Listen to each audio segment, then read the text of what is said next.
Kamusta po kayong lahat, mga kapatid?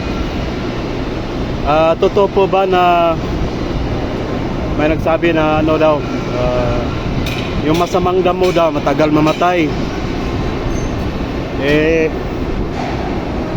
Wala ka namang mababasa na ganun, kapatid. So huwag kayong magpapaniwala dyan.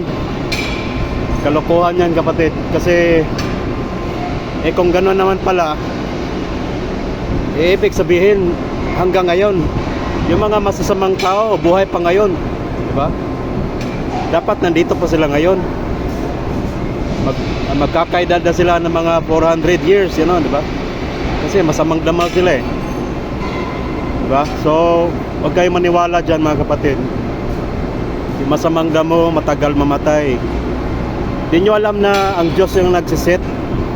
Siya lang yung may control sa lahat ng bagay na yan, mga kapatid. So hindi natin masabing ganyan kasi hindi naman tayo Diyos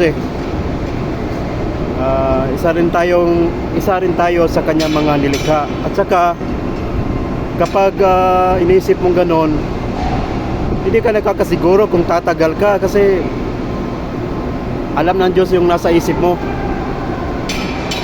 Halimbawa pag nilagay ka sa alanganin, halimbawa kung sasabihin niya oras mo na ngayon, makakawala ka kaya?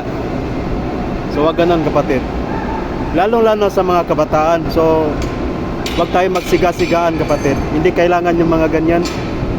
Hindi kailangan na ipakita mo sa lahat na malakas ka, matapang ka, siga ka sa inyo. Hindi, wag ganun. Wag ganun, kapatid, kasi hindi yon ang sukatan ng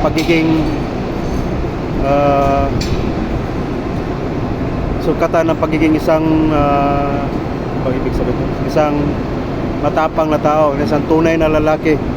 So hindi po ganun, kapatid. Salamat po.